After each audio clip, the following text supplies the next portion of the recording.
Hello everyone, स्वागत है आप सभी का मैट के एम क्लासेस में। और आज के इस वीडियो में हम थोड़ा सा डिस्कशन करने वाले हैं स्टडी को लेकर, about our online study. So we are going to discuss a term that is called passive study.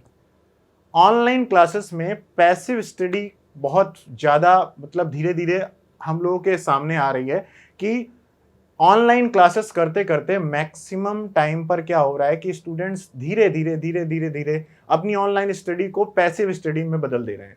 अब ये पैसिव स्टडी क्या है, क्या बोल रहा हूं मैं आपसे, पैसिव स्टडी से क्या मतलब है मेरा? पैसिव स्टडी से मतलब है कि जैसे मान लीजिए आप अपने घर में रहते हैं और आपने किसी एक ऑनलाइन कोर्स को ज्वाइन कर रखा है।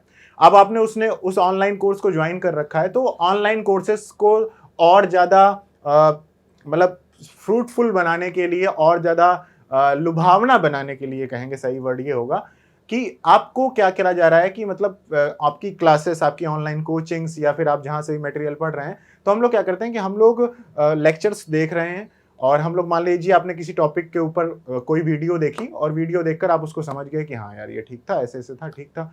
सेकेंड चीज, अगर आपको उस क्लास की पीडीएफ मिल गई तो फिर उसके बाद आपके लिए कहानी और आसान हो जाती है और आप फिर उसकी पीडीएफ को डाउनलोड कर लेते हो और उसके बाद आप पेन नहीं उठाते हो। फिर उसके बाद आप उस टॉपिक के लेक्चर आपने देखे, लेक्चर देखने के बाद आपने उसकी क्लास नोट्स के पीडीएफ डाउनलोड किए और पीडीएफ डाउनलोड करने के बाद आपने उसका असाइनमेंट डाउनलोड किया और असाइनमेंट भी लगभग आजकल विद सॉल्यूशन मिल जाता है। तो आपने असाइनमेंट का एक क्वेश्चन उठाया और क्वेश्चन उठाकर उस असाइनमेंट को देखा, उसमें ये क्वेश्चन था, फर्स्ट नंबर क्वेश्चन था, अच्छा ये कैसे करेंगे, तुरंत उसके नीचे उसका सोल्यूशन था, तो आपने उसका सोल्यूशन देख लिया और उसके बाद धीरे धीरे धीरे करके आपने एक दिन में 100 क्वेश्चन, 150 क्वेश्चन कर लिए विदाउट बिना पेन उठाए। ठीक है ना, अंग्रेजी में कैसे कहेंगे वो नहीं बोल पा रहा हूं मैं। तो बिना पेन उठाए स्टडी करना ऑनलाइन क्लासेस में, बिना कॉपी पेन को लिए, इसे मैंने खुद ही पर्सनली एक टर्म दे दिया है, पैसिव स्टडी। कि आप क्या करेंगे, आप घर में पढ़ेंगे, आप पूरे मान लीजिए आप पीडीएफ से भी पढ़ रहे हैं, आप मान लीजिए किसी की दोस्त की आपको पीडीएफ मिल गई, उसके नोट्स की पीडीएफ मिल गई, या फिर किसी बुक की आपको पीडीएफ मिल गई, आपने उस बुक की पीडीएफ पढ़ी और एक बार उस पूरी पीडीएफ को पढ़ लिया, उसके बाद उसी में क्वेश्चन दिया हुआ था, क्वेश्चन को देखा और क्वेश्चन को सॉल्व भी नहीं किया, उसमें ही सोल्यूशन दिया हुआ था, तो आपने उसका सोल्यूशन भी देख लिया और उसके बाद आपने उस टॉपिक को टोटली कंप्लीट कर दिया, आपका वो टॉपिक कंप्लीट हो गया। पहला टॉपिक, दूसरा टॉपिक, तीसरा टॉपिक, धीरे धीरे धीरे करते करते आपने 2-3 महीने हो गए हैं और आप पढ़ रहे हैं और अब 2 महीने बाद आपको उस टॉपिक को रिवाइज करना पड़ेगा। उस टॉपिक को मान लीजिए आपको रिवाइज करना है कि आपका एग्जाम आ गया और एक साथ आपके पास ऐसे 20 टॉपिक्स हैं, जिन 20 टॉपिक्स को आपने पैसिव स्टडी के थ्रू पढ़ा है, जिन टॉपिक्स को पढ़ने में आपने पेन नहीं उठाया है, या फिर जिन टॉपिक को पढ़ने में आपने नोट्स बनाए भी हैं तो बस हल्के फुल्के, हाँ सीधा सीधा, टीचर ने जितना बोर्ड पे लिखा आपने भी उतना कॉपी में लिख लिया बस। 2 महीने बाद की कहानी क्या होती है कि 2 महीने बाद जब अपने नोट्स आप उठाओगे तो नोट्स में सब कुछ लिखा नहीं था, अब आपको वीडियो फिर से देखनी पड़ रही है, तो आपको पूरी की पूरी वीडियो फिर से देखनी पड़ेगी। पूरी की पूरी वीडियो फिर से देखने के लिए आपके पास उस टॉपिक को रिवाइज करने के लिए आपको बहुत ज्यादा समय लगेगा। पहली आपकी ये कमी हो जाएगी, ये आपके लिए एक बहुत गलत होगा। अभी नहीं महसूस हो रहा है, आगे चल के महसूस होगा जब आपको 15 दिन में पूरा का पूरा सिलेबस रिवाइज करना है और आपको 4-4 दिन एक टॉपिक को रिवाइज करने में लगेंगे। सेकेंड थिंग, आपने क्वेश्चंस लगातार, इसको असाइनमेंट का क्वेश्चन देखा था, आपने असाइनमेंट का क्वेश्चन देखा, असाइनमेंट के बाद उस असाइनमेंट को आपने सॉल्व नहीं किया।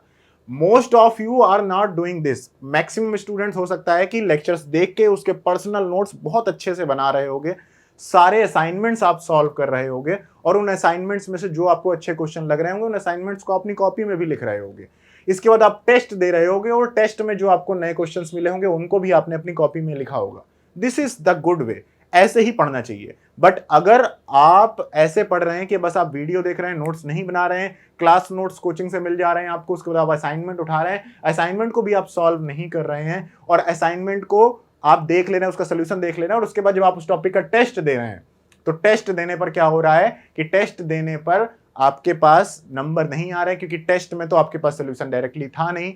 तो इसलिए आपको सारे के सारे असाइनमेंट्स खुद कॉपी पेन उठाकर सॉल्व करने हैं, पहली बात।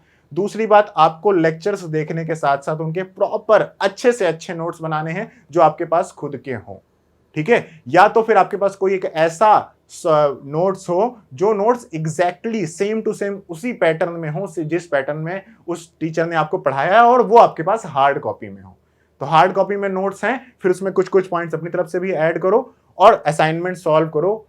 ऐसे डायरेक्टली सिर्फ और सिर्फ लेक्चर से काम नहीं चलेगा, इसलिए लेक्चर्स को देखने के बाद उनके नोट्स बनाना बहुत जरूरी है। असाइनमेंट को कॉपी पेन उठाकर सॉल्व करना बहुत जरूरी है। टेस्ट देने के बाद टेस्ट में जो अच्छे क्वेश्चंस मिले हैं उनको कॉपी में इंक्लूड करना बहुत जरूरी है। आप में से बहुत सारे अधिकतर लोग इस चीज को कर रहे होंगे। मैं समझता हूं आप समझदार हैं, लेकिन हर कोई इतना समझदार नहीं है। जब भी मैं किसी लाइव क्लास को लेता हूं अपने ऐप में, जब भी मैं किसी तरीके से स्टूडेंट से इंटरेक्ट करता हूं, तो मैक्सिमम क्वेरी होती है क्लास नोट्स दे दीजिए, मैक्सिमम क्वेरी होती है कि क्वेश्चंस की सोल्यूशन वीडियो दे दीजिए या फिर सोल्यूशन पीडीएफ दे दीजिए। मतलब आप कुछ ना कहीं अधिकतर बच्चे ऐसे नोट्स बनाते हैं जिन नोट्स को बनाने के बाद वो उसको रिवीजन टाइम पे अच्छी तरीके से आप रिवाइज नहीं कर पाते हैं। मैक्सिमम टाइम पर ऐसा होता है कि टॉपिक पढ़ने के बाद भी, असाइनमेंट सॉल्व करने के बाद भी क्वेश्चन नहीं हो रहे होते, क्योंकि क्वेश्चन आपने असाइनमेंट में सही तरीके से सॉल्व नहीं किए होते हैं। इस वजह से ये आपके सामने प्रॉब्लम हो रही है। ठीक है, तो इस पॉइंट को मैं डिस्कस करने आया था। अगर आप अभी भी अपनी ऑनलाइन स्टडी में कहीं ना कहीं अपने अंदर ये लक्षण आपके अंदर अगर थोड़ा बहुत भी है, तो इसे अभी सॉर्ट आउट करिए, नोट्स प्रॉपर्ली बनाइए, असाइनमेंट अच्छे से सॉल्व करिए, टेस्ट अच्छे से दीजिए और सारी चीजों को कंपाइल करके ऐसा नोट्स अपने पास बनाकर रख लीजिए चाहे वो डिजिटल नोट हो, चाहे वो आपके पास हार्ड कॉपी के नोट्स हो, it doesn't matter, but it should be made by you.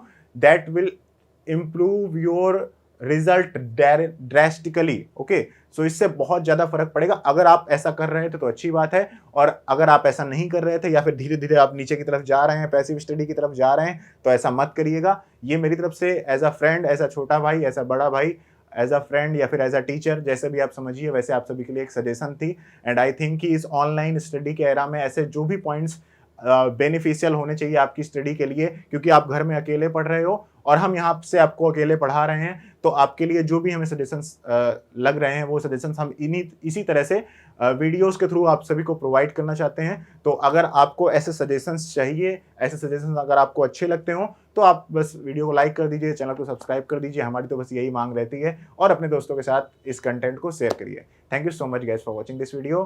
Hope you will like the upcoming lectures also on this YouTube channel. Bye bye.